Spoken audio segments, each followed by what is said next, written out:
প্রতিজ্ঞা করেছিলাম যে ওই ক্যান্টনমেন্টে বসবাস করতে হবে না, যেদিন সময় পাবো বের করে দেবো, বের করে দিচ্ছি। কার কাছে আমি বিচার চাইব?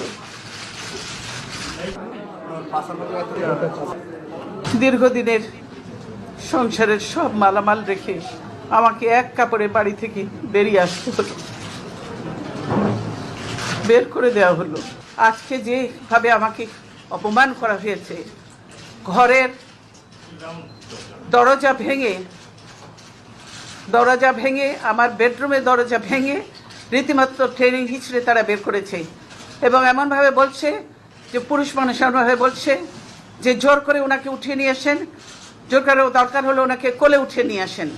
এরকমভাবে একটা সরকারের এই আচরণ। ওনারা ধাক্কা দিয়ে আমাকে গাড়িতে উঠিয়েছেন।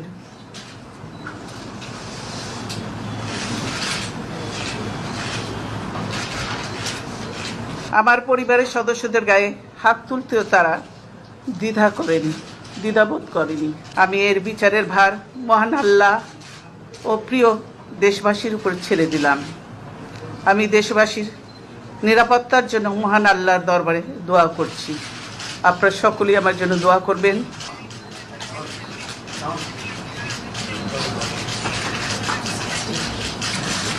সেই অবস্থা করেছি, সারাদিন আমি মানুষটা কিছু খেতে পর্যন্ত পারিনি, আমার বাড়ির লোকজনকে কিছু খেতে পর্যন্ত দেয়নি।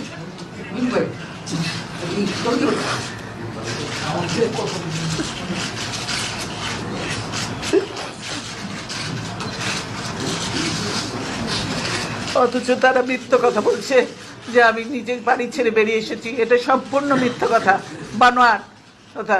তারা জবরদস্তি ধাক্কা মেরে আমাকে বাড়ি থেকে বের করেছে।